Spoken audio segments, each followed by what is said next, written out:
അടിപൊളി കാറല്ലേ. ഇതുപോലെ ഒരെണ്ണമായിരുന്നു എൻ്റെ ചേച്ചി എടുക്കാനിരുന്നത്. പക്ഷെ സംഭവിച്ചത് ഇതാ. ഈ കാർ വാങ്ങിച്ചപ്പോൾ എൻ്റെ എക്സ്പെൻസ് കൂടുമല്ലോ. നിങ്ങൾക്കറിയാവോ, ഇനി നിങ്ങൾ കുറച്ച് ടാക്സ് മാത്രമേ അടയ്ക്കേണ്ടി വരുള്ളൂ. അപ്പോൾ എങ്ങനെയാണെന്നുള്ളത് ഞാൻ പറഞ്ഞുതരാം. വാ.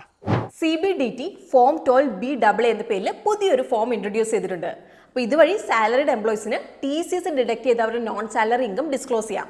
അതുപോലെ തന്നെ അവർ സാലറിയിൽ നിന്ന് ഡിഡക്ട് ചെയ്ത് TDS ആയിട്ട് അത് അവർക്ക് ഓഫ്സെറ്റ് ചെയ്യാൻ വേണ്ടിയിട്ട് സാധിക്കും. ഇപ്പോൾ ഞാനൊരു എക്സാമ്പിൾ വെച്ച് പറയാം. നിങ്ങളിപ്പോൾ ഈ അടുത്തൊരു 10 ലക്ഷം രൂപയുടെ കാർ വാങ്ങിച്ചെന്ന് വിചാരിക്കാം.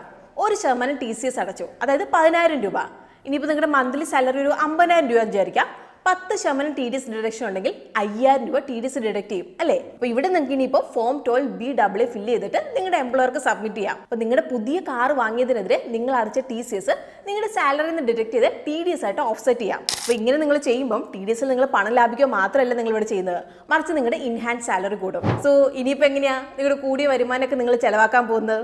കമൻസിൽ അത് നമ്മളോട് ഷെയർ ചെയ്യാം. പിന്നെ ഇതുപോലെയുള്ള ഇൻഫോർമേറ്റീവ് വീഡിയോസിനായിട്ട് നമ്മുടെ ചാനൽ ഗ്രോ മലയാളം നിങ്ങൾ ഫോളോ ചെയ്യുക.